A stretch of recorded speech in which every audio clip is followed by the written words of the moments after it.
Hello and good evening, everyone. Thank you so much for tuning into our second episode of UN Youth New South Wales and Affinity Youth's webinar series. I would like to begin by respectfully acknowledging the Bidjigal people of the Eora Nation, the traditional custodians of the land on which I'm gathered today, and the different traditional owners of all of the lands we gathered on today. We'd like to pay our respects to our elders, past, present, and all their descendants who have cared for this place since creation. We'd like to welcome and honor all Aboriginal and Torres Strait Islander people among us today, and thank you so much for joining us. Before I get started, my name is Nayonika Bhattacharya. I am the UN Youth Representative Liaison Officer for the New South Wales branch. And my role works in ensuring that young people have a connection with the youth representative to the United Nations and have a chance to have their concerns heard. Having said that, I'd also like to acknowledge that we have a fantastic week, NIDOC week going on. And if you have had the chance to get involved in any community events, that is fantastic. As an immigrant, I would like to acknowledge that colonization has benefited me, but the traditional custodians' connection to land, waters, and air is invaluable and has provided us so much literature, so much education and knowledge. And that's something I'd be forever and eternally grateful. And is a testament. This is something that we should be celebrating throughout the rich history that we have back home here. Without further ado, I'd like to introduce tonight's facilitator, Ms. Lydia Feng. Lydia is a Sydney-based broadcast journalist with over 10 years of experience and is currently a local communities reporter for ABC News. She covers issues concerning immigration and multicultural affairs with ABC News.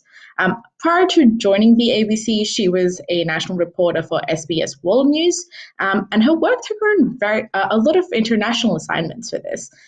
She's written for the Sydney Morning Herald and Caixin, China's leading financial and investigative news organization. Thank you so much for joining us today, Lydia. Welcome. Thank you, Nayonika, for your warm introduction. Well, tonight we will be discussing young student leaders and their role in shaping the 21st century. The pandemic has had an impact on a number of communities, but students and young leaders have successfully navigated these unprecedented times to reiterate their commitment to supporting local communities and young people. Student and youth leadership have repeatedly renewed, refreshed, and rehabilitated society while advancing what it means for us as global citizens, part of a richly diverse community. Learning and sharing a part of this experience is a great opportunity to shape our communities and, of course, create new leaders. Now, I'd like to first introduce our youth speakers for tonight. We firstly have Bethlehem Mekonnen, is in her final year studying a Bachelor's of Medicinal Chemistry and is involved in a range of community initiatives alongside her studies. This includes working for the Centre for Social Justice and Inclusion, founding the UTS African Society, becoming a wellbeing representative for Activate UTS, and being a valuable member of the Wellbeing, Health and Youth Commission. We're also joined by Sanjay Sharma, who has completed his bachelor degree on social work back in his home country of Nepal. Additionally, he has completed his Revive training on leadership, disaster risk reduction and first aid. Sanjay has also been involved in a few projects, including community development and services, working with a broad range of multicultural people and youth organisations. And thirdly, we have Arash Bordbar, who is a former refugee originally from Shiraz in Iran. Arash is the chair of Asia Pacific Refugee Rights Network and also founding member and coordinator of the UNHCR Global Youth Advisory Council. He's also currently working with the CMRC as a Youth Employment and Enterprise Officer. He holds a degree of Bachelor of Civil Engineering and is a human rights and refugee rights advocate and was awarded the Young People's Human Rights Medal in 2016 for his advocacy on human rights in Australia and the Asia Pacific. He was chosen to be an Australian ambassador since 2018 for Australia Day, and he has been selected as a Peace Ambassador for One Young World in 2018 and 2019. Arash is also part of the Amnesty Refugee Advisory Group. Well, welcome everyone. And just a note to everyone who has tuned in, you can engage with this Q&A by using the hashtag AskAffinity. So firstly, I'd like to ask everyone of our panelists today, what is your role? Can you just give us a bit of an idea what you do on your daily basis and what are some of the leadership responsibilities you, what's involved in the work that you do? If we can begin with Bethlehem. Hi, thanks for having me. Thanks for that, Lydia. So in my role as a Senior Equity and Diversity Ambassador, we are part of the widening participation scheme to get more students into university from low socioeconomic statuses. So basically, we are mentoring and tutoring them through HSC so we can help facilitate that pipeline into university and also supporting them whilst they're in university as well. And my other main, project is the UTS African Society, which is a space created to allow the youth to sort of come together, both staff and students, to have a space which they can feel like they can talk about issues that do relate to them and be represented, and so they have a sense of belonging and a sense of community, which enhances their well-being and their experiences at university as well. Fantastic, thank you. And Sanjay? Hello everyone, my name is Sanjay Sharma. So at the moment I'm associated with MYAN and different organizations such as CCCI, Sydney Alliance and was International. So mostly the projects I'm involved with are regarding youth and international students, since with the COVID-19 hitting up, a lot of migrants and international students are being the hot topic. So different projects are linked with that. So at the moment, I'm involved with those kind of projects that are focused towards international students. That's it. Yeah. Arash? Thanks, Lydia. First, it's really great to be here among all of you. And since we're in the middle of Nairobi, I would also like to take this opportunity and acknowledge the traditional owners of this land and pay my respect and love to elders past and present. In my day-to-day work, I work with a lot of young people who are newly arrived in Australia, especially refugees, and really around education, employment, and their engagement in the society to really help them better integrate being new in Australia. And in my other hats that I wear, I'm chairing a network called Asia Pacific Refugee Rights Network, which is a peak NGO with about 400 members, more than 400 in 30 countries. That is really around amplifying the refugee voices, working with different organizations and states to increase the protection for the forcibly displaced community. And also I'm coordinating with an organization called Global Youth Advisory Council that advises the UN Refugee Agency and amplifies the voices of young people that are forcibly displaced at the global level around policy that impact their life directly. Well, it's all incredible stuff that you guys do. I'm sure a lot of people tuning into this are interested in hearing what are some of the qualities that help you perform well in the work that you do, particularly being leaders in your field. Does anyone want to kick off the discussion?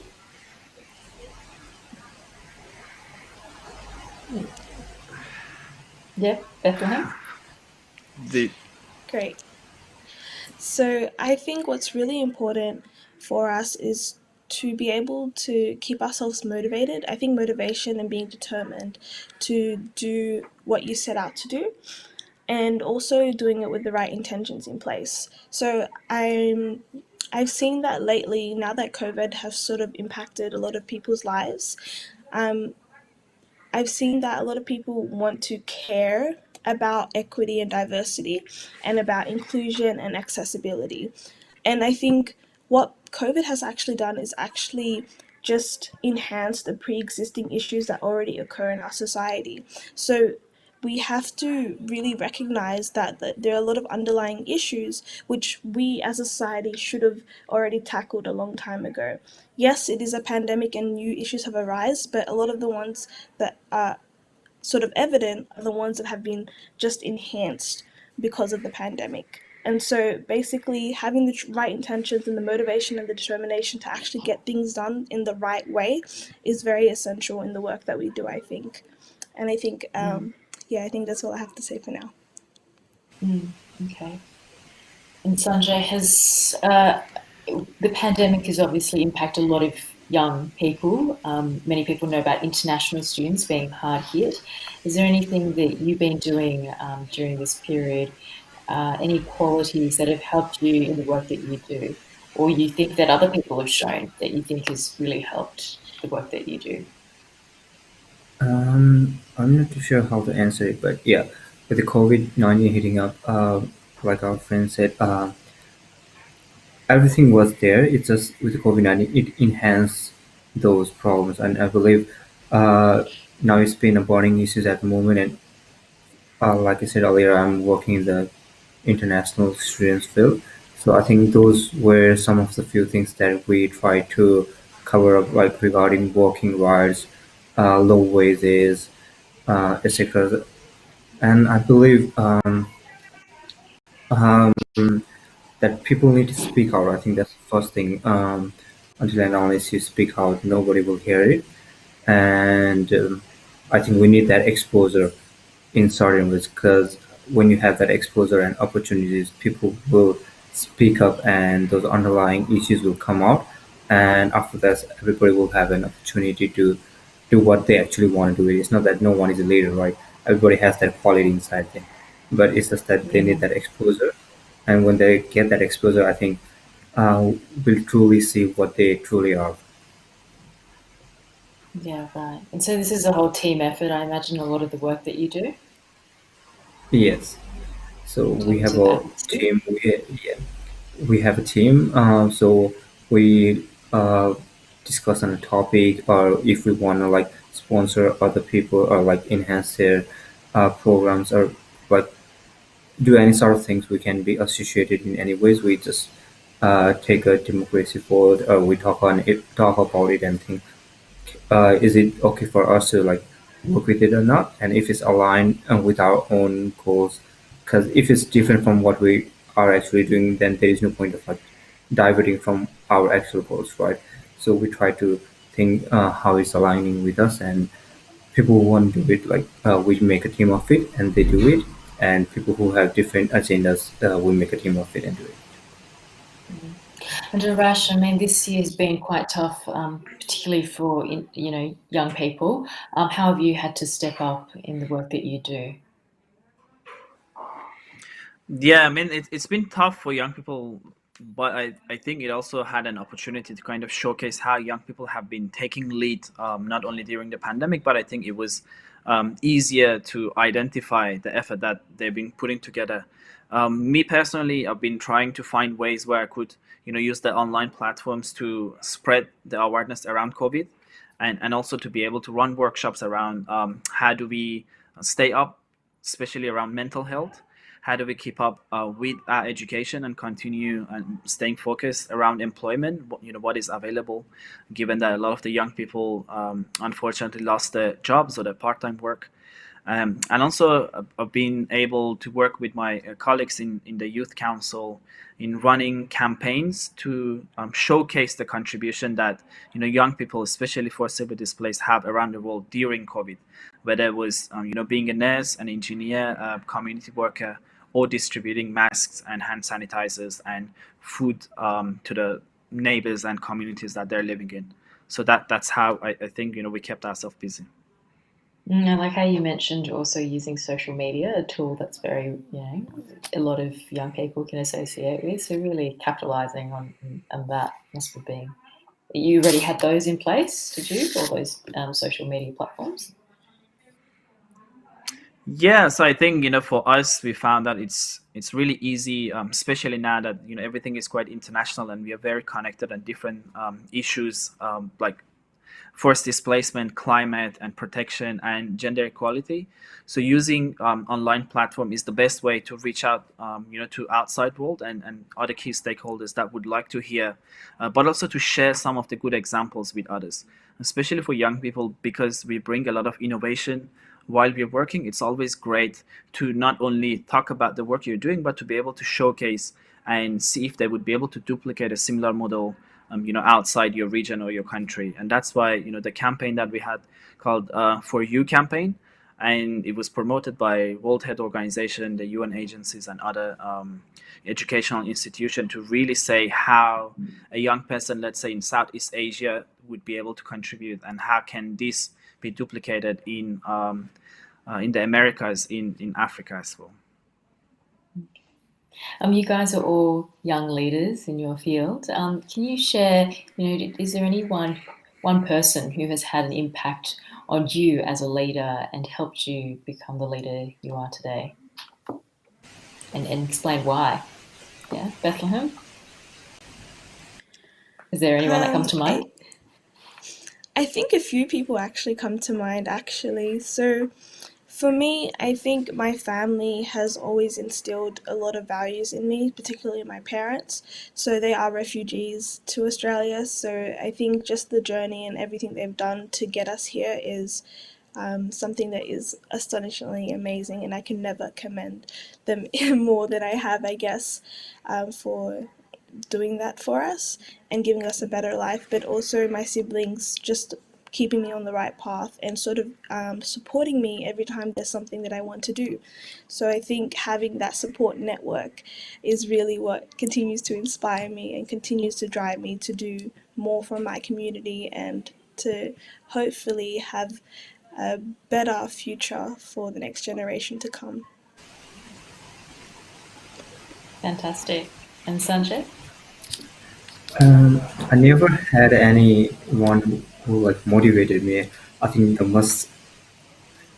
for me it started with frustrations, I believe, because from where I come, the system is bad, the government is bad, not bad, but it's not organized, right? So there are a lot of frustrations with how things work on, and I think when that frustration developed in certain ways, I think I wanted to do better for the country or for the people or for the community, and I think that's how it started. And now I'm happy that there are a lot of good people around me that are supporting me for what I do. That's it. Yeah. Yeah, I mean, a lot of leadership can come from, what's going on around you, and you saw a place and you wanted it changed. Yeah, that's how it started for me. Yeah. And Arash, one person It's who interesting inspired to you? hear. It's a combination of both that Bethlehem said and Sanjaya. Firstly for me was my mom, I think, because we left a country when I was quite young, and she really stood up and showed me how to stand for what's right, what's wrong. So that was quite helpful for me to learn at a very young age on how I could change in my future and not let my what has happened to me to define what can be done. And also being very new in Australia, I was fortunate to really meet a lot of people who were keen to support and were kind really to teach. So being around the people who really cared help. And thirdly, I really had good friends, and I still do, and they really contributed in how I could cope and engage in my passion rather than being busy with doing things that maybe meant less. And again, frustration. So I think what Sanjay said is really making sense. When you put your frustration into something quite positive, and a direction that could bring a change, that really would make a massive impact. So that's how I started as well. Oh, that's great. So obviously you guys are doing fantastic work at the moment. Were there any challenges along the way to reach the leadership positions that you've reached today?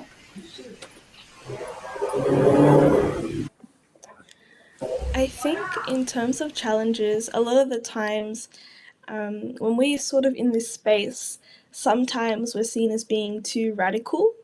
And so not a lot of people want to sort of move with the way you're moving. So it's hard to sometimes influence others in a positive way and show them that the hard work really does pay off, because to make effective change it takes a long time, and to actually allow that to continue, and longevity is something that we do hope for as what we do as leaders.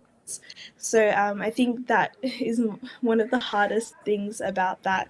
So having people other than your family support you and also understand and recognize the hard work that you do, so that they can also be a part of the journey and the process as well.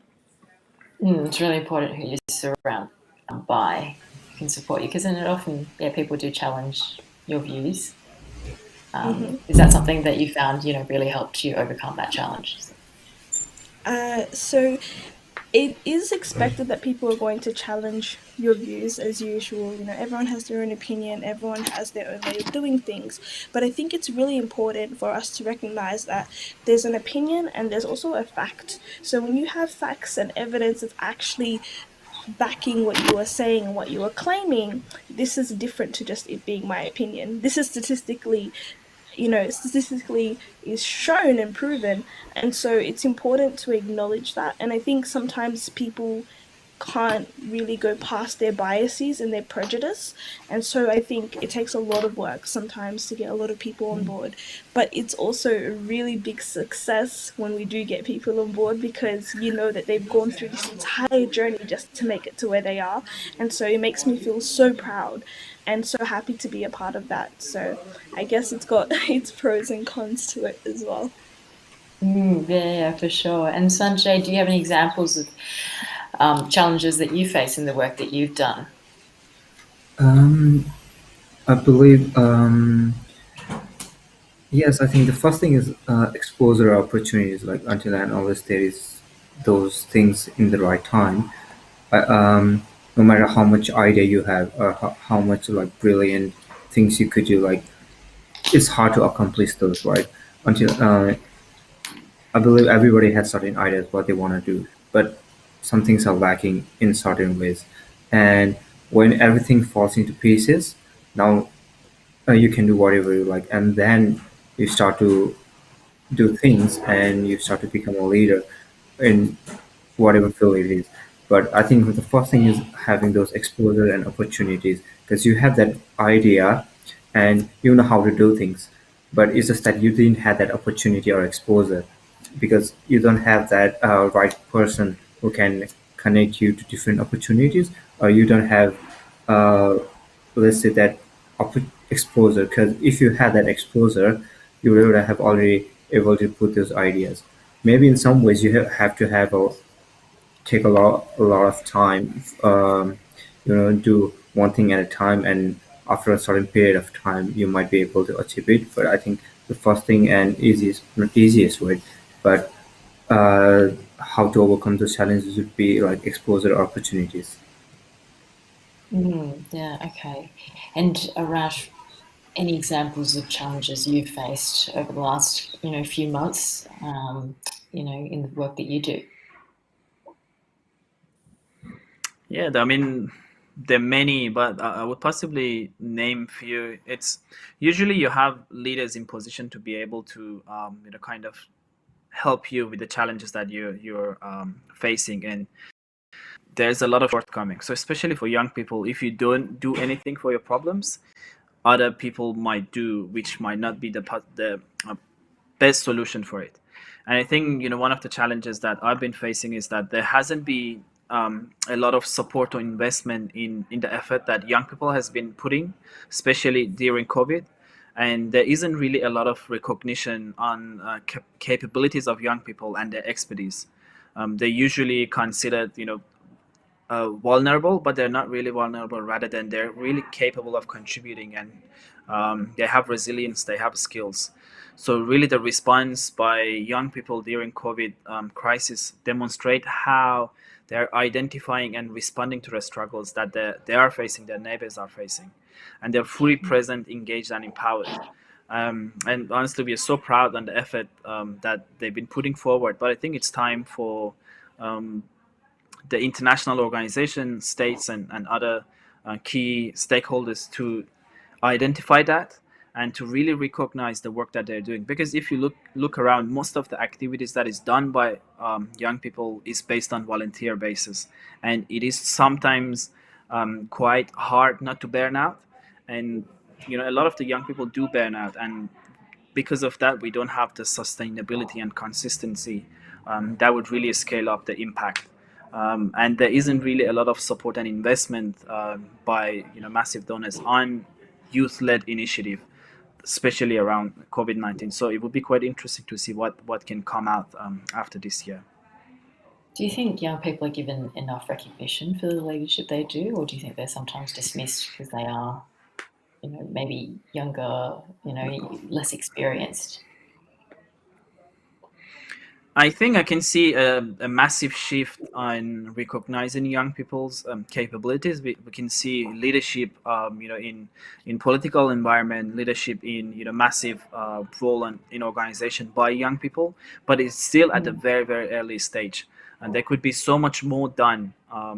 It's more than 50% of the world is young people, and not really tapping on those resources is a waste, and that is why we really have a lot of the challenges we are facing now around displacement, around climate, and around gender equality. I don't think we have had enough of recognition around the work that young people are doing around the world. It's kicking up a little bit, but it's not there yet. A long way to go. I feel like social media does have, has given young people a voice, and things can just go viral now. Have you found that in the work that you do? Give the platform for young people, or any of you guys, have you seen that? Yes, I think social media has exponentially enhanced youth's ability to actually have a platform and sort of share their voice and let their voice be heard and recognized. I think the only downside is that a lot of the time social media, as Arash had sort of said, that these roles are voluntary. These roles aren't being paid, and they're not being remunerated for all the hard work and all the effort they put in. So it does sort of disacknowledge the leadership that they are putting forward. So I think it's really important for us to find a way to remunerate them and sort of validate everything that they are doing, but also acknowledge all the hard work that goes in. Although their experiences may be smaller in terms of years, their knowledge is still valid. And I think that's, again, another point that he brought up, which is really essential for us to remember, because although they are younger, they are still capable, and they're still able to continue to be leaders, and they are actually going to be the next generation. They're going to help us, so why not really invest in them when we can now, before it's too late? And so I think that's the most powerful thing, and social media is allowing them to do that, but I think the remuneration is what needs to come next, so that they actually have the ability to sustain that and longevity can actually occur. Sanjay, how effective has platforms like Facebook and Twitter and Instagram and even like WhatsApp, that kind of thing? How has that been effective in the work that you do?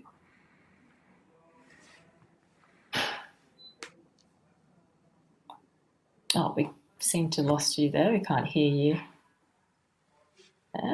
Sorry. Yes, I think it's a good way to expose of what you're doing and be productive and be unique in different ways than one.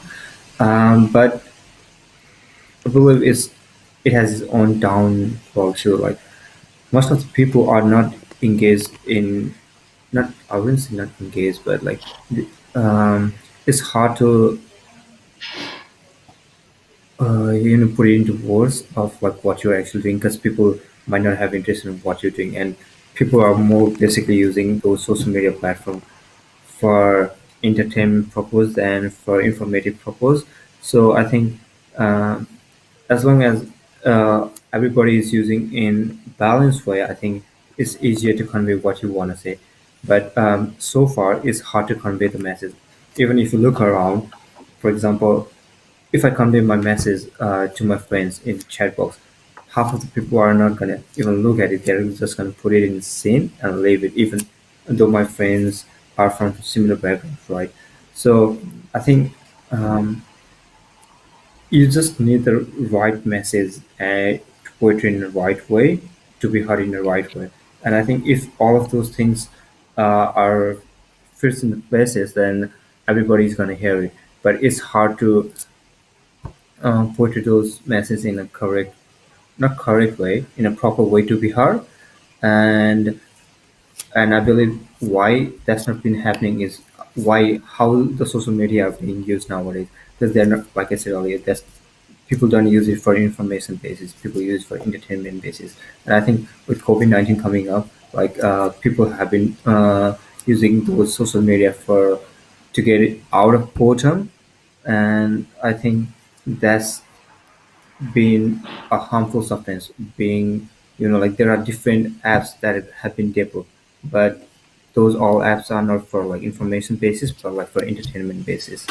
And it can be a double-edged sword in a way. So as long as you keep in a balanced way, you can use it as an information way too, and uh, entertainment, but put it in balance. Then I think everything will be good for everyone. Yeah. Yeah, that's true.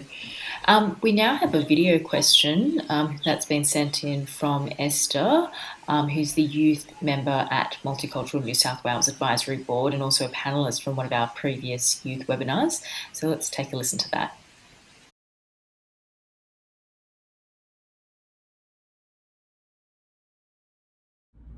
Hi everyone, my name is Esther.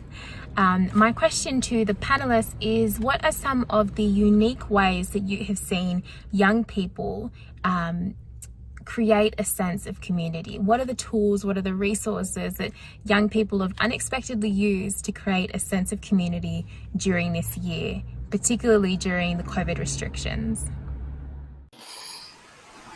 Bethlehem, what do you think? Any tools that you've used to create a sense of community this year? I think what's really interesting is that social media has actually been the best way to engage students, especially because with university and COVID, classes are sort of cut, so you can't come in. And so I found that a lot of first year students, the way they sort of engaged and interacted with one another was all online. So social media was the best way for them to connect. And in saying so, they're exploring a lot of different platforms from Reddit to Instagram and Facebook. But also I found that TikTok was really trending with them as well. So it was really interesting. And with a lot of the work that we did as well with the high school students through my senior equity and diversity role, we actually started doing more Instagram stories to sort of engage them as well. Instagram sort of takeovers, the life like at UTS for a student and things like that. So that really engaged them, and that sort of gave them a sneak peek of what it's like without having to be on campus or anything like that. So I think it's really interesting how we really use social media because of COVID's impacts. So yeah. And those platforms, some of them give a bit of light relief, hey? Things like TikTok. A lot of relief, yes, a lot. I think I found that even myself, I was watching a few videos on there with a range of a lot of information from the pandemic itself to random bits and bobs in music, so it's really amazing. Yeah. And Sanjay, what do you think? I agree with Bethel. As I said earlier, as long as we use the social media for information basis and entertainment in balance with. But as you said, like TikTok has been one of the trending apps, right? But even if you use that app, I'm not saying it's a bad thing, but you can be creative on how to portray your message even in TikTok. I believe a lot of people has done that, and that's a great way of like passing your messages. And I think that's one of the best way to like portray what you actually want to say. And a lot of people are gonna heart like because it's unique, it's creative, and social media is a platform where everybody uses it, and that's a good way. And I believe a lot of people have been using a lot of social media at the moment with COVID-19 coming up, and I think that's been a good way for a lot of people because a lot of people were not aware about a lot of functions tools that has in the media platform, right? So a lot of people are experimenting things, how we can improve ourselves or enhance our capabilities and skills. And a lot of people are learning new things. Even myself, I tried a lot of new things, how to use Photoshop or how to use Zoom, and do a lot of meetings properly. So I think it has helped us to like advance ourselves with the time, and not just us, but even if you look at the older generation, they have learned to use the a lot of new social medias, even Facebooks and Instagram. And I think that has been a positive impact in today's generation, and it has been an efficient way to like connect people. That's it. And Arash, are there any other tools that you guys have used aside from social media to create a sense of community during the pandemic? Yeah, I think although COVID this year posed a lot of challenges, but it brought up quite a lot of opportunities as well. One is that because of limited movement, a lot of young people had more time to save, committing to work or study, and did we use that to really first learn new skills, and I think tools like WhatsApp really made it easier to get connected to other part of the world and learn from other young people, to learn new languages, but also, as others said, using social media like TikTok to to learn about activism and really raise what is important for you. I think a lot of young people went out and spoke publicly about some of the challenges that they had. And I think this really include mental health, the issues that are important to them, what can they do about it. But apart from that, I think slowly some of the mainstream media are picking up on how young people voice is important. I think they have a role to play as well. So it's quite interesting to see how some of the media outlet would be able to pick on the issues that matters to young people, and also some of the activities that they're doing. And I can see that increase, in the interest of them, because it's quite hard to just say young people are quite tech savvy and are connected and well active in social media, and not really helping them to be very, very strategic and learning some of the skills that would really help them uh, mobilize the community. I think self-learn is really, really important, but it would be quite interesting to see if there is any resources out there that would target the skills on using social media in a much more effective way that would help us. Yeah, that's great. We'll now have a bit of a short break, and we're going to be treated to a musical piece from one of our talented young members, Emily Coles, a student from the Newcastle Conservatorium of Music. As I sit and watch my candle burn through the night,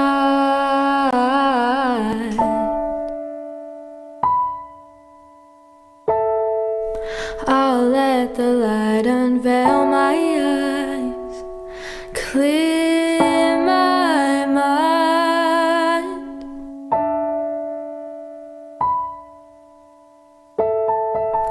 renewing me from my darkened fears,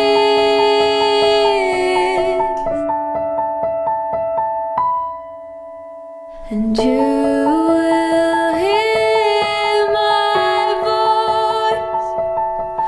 Come find me in the shadows of the night. I'll bring you home, and you'll be my baby, and you'll say the words you wanna hear constantly. And there's no way I'm leaving here tonight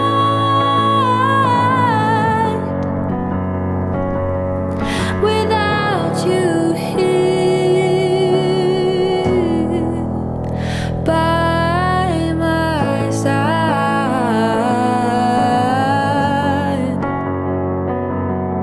You shine. Oh, I'd be lying if I didn't say you'd bring a light to my life,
my candle in the night.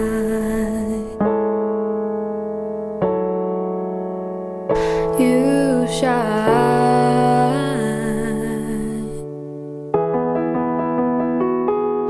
like my candle in the night. You shine like my candle in the night.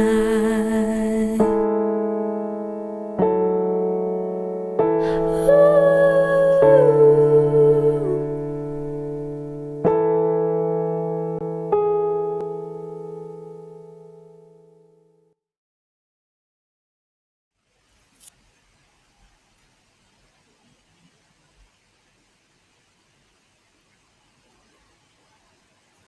Hello, Lydia. We can't hear you. Hey. Sorry. What a wonderful piece from Emily. And just continuing now with our discussion, we have some questions from the public. One of them is, how will you see the face of university changing next year? Will there be more need for community buildings? Bethlehem, what do you think about that?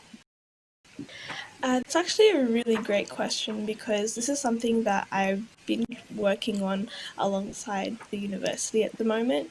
So we found that a lot of first year and final year students felt as if there wasn't a sense of community and a network. So for the final year students, it's more a network to get into work, and so the pandemic has sort of slowed that down. Whereas for the first year students, I was a network in terms of having friends at university and getting to know the staff and everyone else there. So I think for next year, I think they're going to have more of a focus on online activities whilst also being able to facilitate friendships and socialization for students. And so this would be actively done through having societies and clubs take on a role in a way that can actually encourage students. And I think the worst part for a lot of students is, particularly international students, is the connection they have to people here. And I think I'm not an international student myself, but I think that one of the biggest things that they have talked to me about was being able to create connections, not just to domestic students here, but other international students who may have similar experiences, and shared experiences are the thing that really brings them together, and being able to support one another in ways that domestic students don't have that insight and don't have the ability to support them. But I think sort of tying that together, having that academic life and that social life and the sense of community come together in one whole piece is what they should be aiming to do, and I think is what we are starting to do this year. But because the pandemic has sort of come in a way that no one has expected, it's been a bit hard to manage. But I definitely think that it is very achievable if the right people are doing the right things. Are you back at uni at the moment? So this semester is actually my final semester, and because I'm a medicinal chemist, our labs are actually compulsory to attend. So we had COVID-safe sort of labs. We had social distancing in place. We all wore masks and PPE. But even though we were in the lab, it was a bit harder to connect to one another because of the circumstances that we were in. So I understand how hard that could be.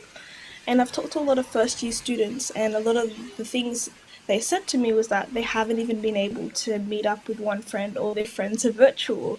And so this is really disheartening to hear, especially when I compare it to my first year experience, where I was walking around campus, making friends by just smiling at them, or even just being in the same class, being at the right place at the right time. And so they don't really have the opportunity to have these accidental moments where they bump into someone and create a friendship and meaningful connection out of that. So I think it's really essential to find a way to provide this connection in a virtual sort of realm. I don't know how we're going to facilitate that and how the university can facilitate that, but I think that's something really important, and I think it's very manageable if they do it in the right way. And if it's integrated throughout the semesters and not something that just happens once in a blue moon. Yeah. And Sanjay, you're an international student yourself, is that correct? Yes. Yep. Yeah. Are you at uni at the moment, or are you going back to uni next year? What's the plan? Yeah. So regarding that, I'm in my around my last trimester, and with COVID-19 hitting up, like it's been really hard for international students. I believe I can't say for sure for all of the people, but for mostly, I believe it has been hard because I think the support system of regarding finance, I think that's been a lot of challenges because a lot of people lost their jobs. And regarding international students, I believe they all come from the country where they came here for Australia for better opportunities, and I believe they are also not finally strong in their own countries, right? And I believe if you see that it's not that Australia that has been hit financially, but it's all over the country, all over the world that has been hit financially. So if you look into like international students' tuition fees, they pay around roughly 200% more than what domestic uh, student pays, and along with that, you have rent, you have transportation costs that has also been increased in New South Wales. I don't know where other places, and if you add up all those, you have a lot of expenses coming up, but you don't have any places where you can where your financing is coming, and you have one place to come, but a lot of different places to go. So that's hard for international students. And regarding let's say emotional support or social support, that's hard for us because we don't have families over here, right? And the only social support or emotional support, that's the college where, like Bethlehem said, like you have that small moments of bumping with your friends, having that fun moments, teasing, having a small kind of pranks with your friends, having that rough a meaningful time, having those conversations and sharing your, okay, this has been my day, or like share, because most of people, they have similar kind of stories, right? They can connect to each other and they can say, oh, this happened to me like 2 days ago, or this happened to me in my workplace. That's how people used to connect, because they have that stories to tell it. But now they don't have that stories to tell it. They have it, but they can't tell it to anyone, because like everybody have that problem to connect with everyone. Even if you have like online classes, it's hard to like connect people because you don't know if you want to speak it or not, and you don't have that connections.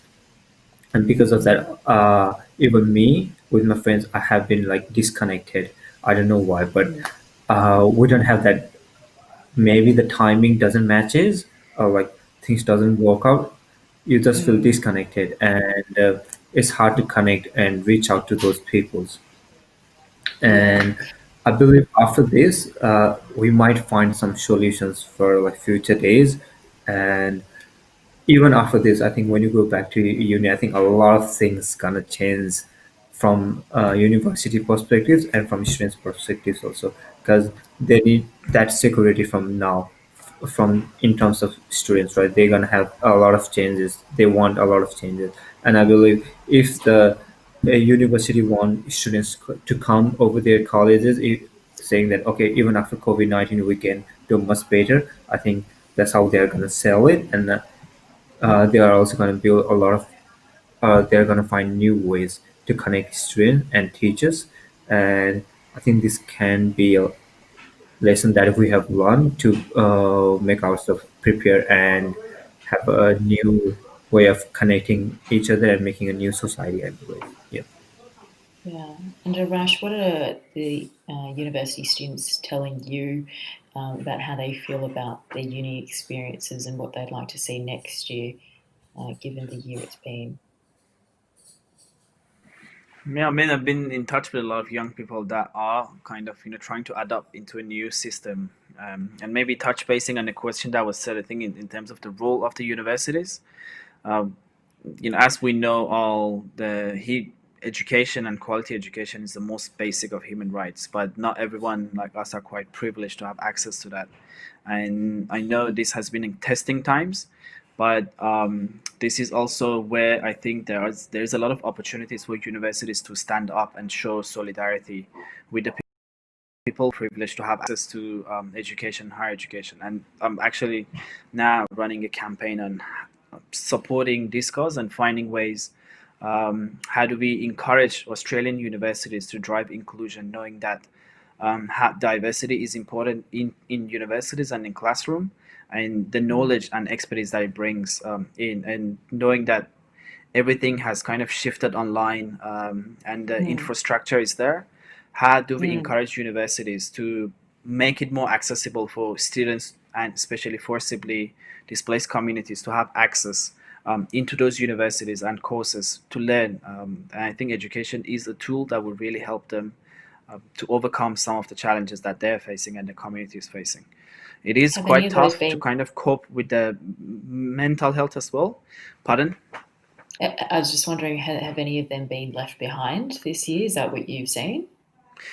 Some of those people from those communities? Especially talking about a lot of the refugees and displaced communities in our region. We have, I think, in Asia Pacific, we have the biggest number of forcibly displaced in the world now, with the new challenge of a lot of the Rohingya refugees coming as well.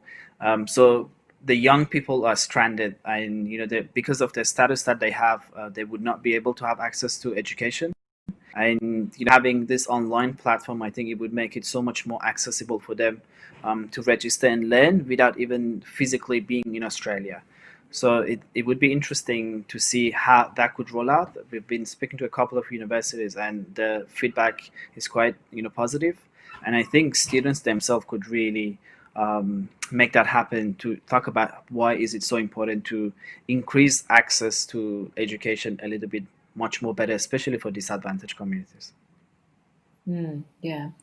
And we have another question, which reads, we live in a world where cultures often clash instead of coexisting peacefully. Do you think all of the different human cultures will eventually unify or converge on a unique and universal culture? And what are your thoughts from, wow, it's quite a big question. What are your thoughts from a youth perspective? Does this power lie within youth? I think that's an amazing question to whoever who asked that. That's a really amazing question to sort of think about. As you were saying it, I think the first thing that really popped up into my head is that I don't think we will have one conformed culture, because I think we have so many valuable insights within every single culture that I've known or I've met, and that really does exist, and it really does showcase the diversity in which we come from. But I think there is going to be a known understanding in which we can all accept one another and respect one another for who they are and where they come from. And I think that's just the only difference. It's not about being unified one identity and one culture, but recognizing that everyone is different, and we can come together and we can acknowledge and celebrate our differences, and not just celebrating that we are all one, if that makes sense. I think it's really important for us to highlight that, yes, we are different, but it's okay.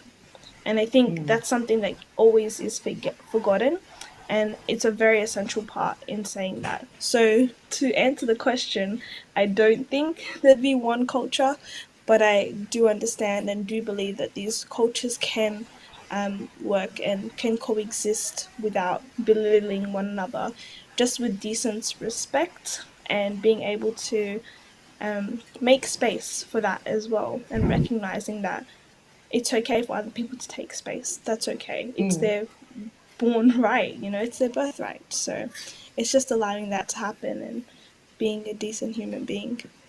A very optimistic outlook. And Sanjay, do you have any thoughts on that? Paul, so only one culture that I think that can be coexist is like humanity. I think that's the only culture we can say. Like, if there is humanity between every one of us in each individual, I think that's the only culture we need, right? Aside from talking about from which religion or background we are, doesn't matter.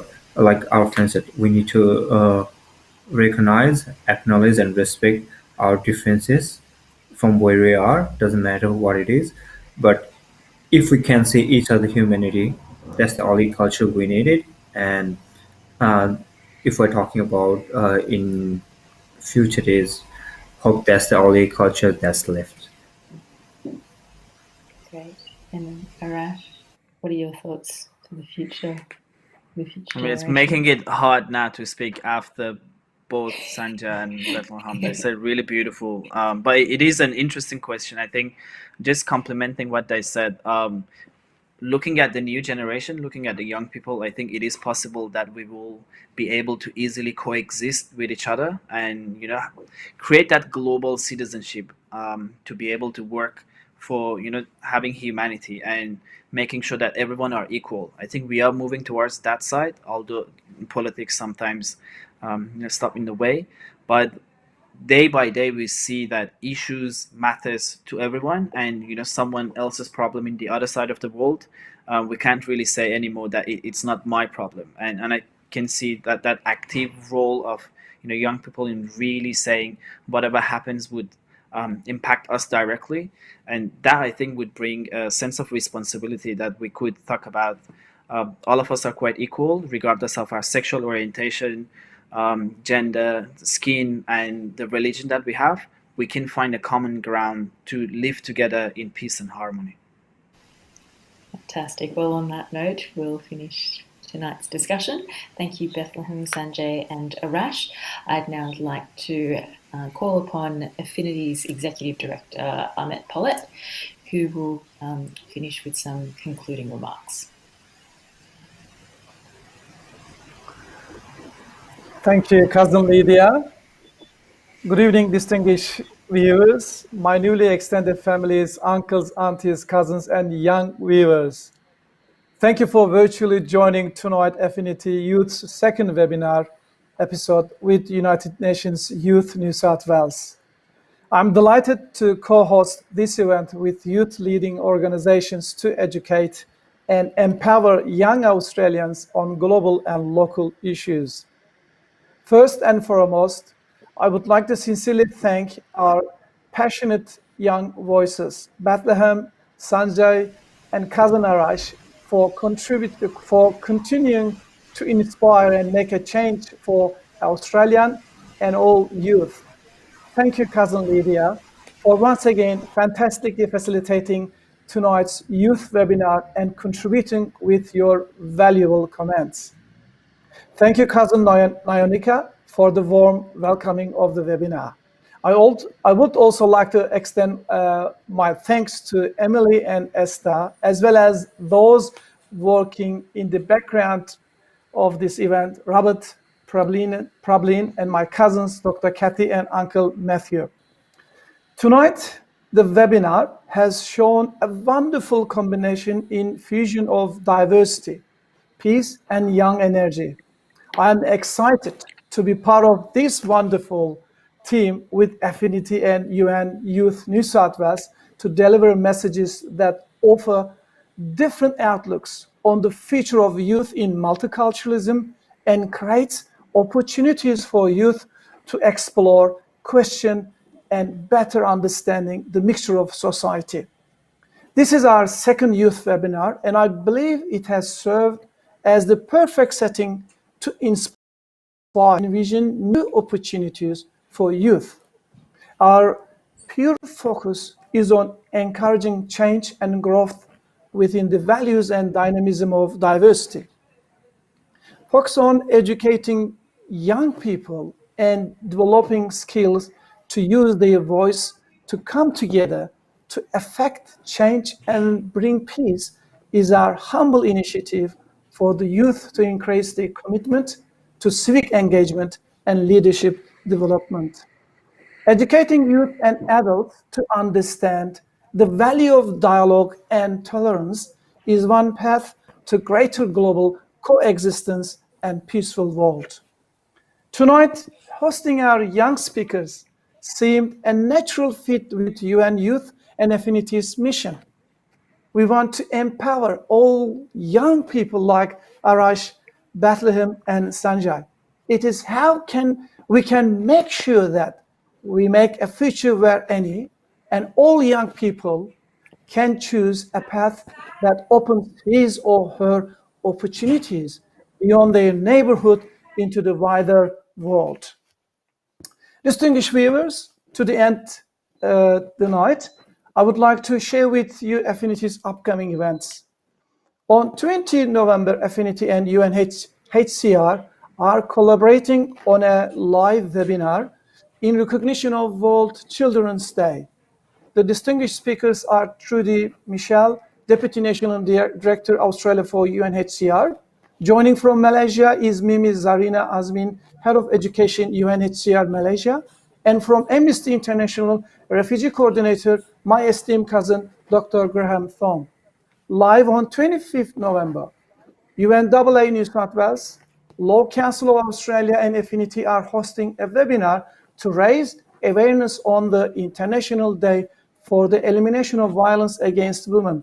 Honorable Tanya Plibersek, MP, Shadow Minister for Education and Training and Federal Member for Sydney, President of Law Council of Australia, Pauline Wright, and joining from Melbourne is my cousin Tasneem Chopra, OAM, Diversity, Equity and Inclusion Consultant.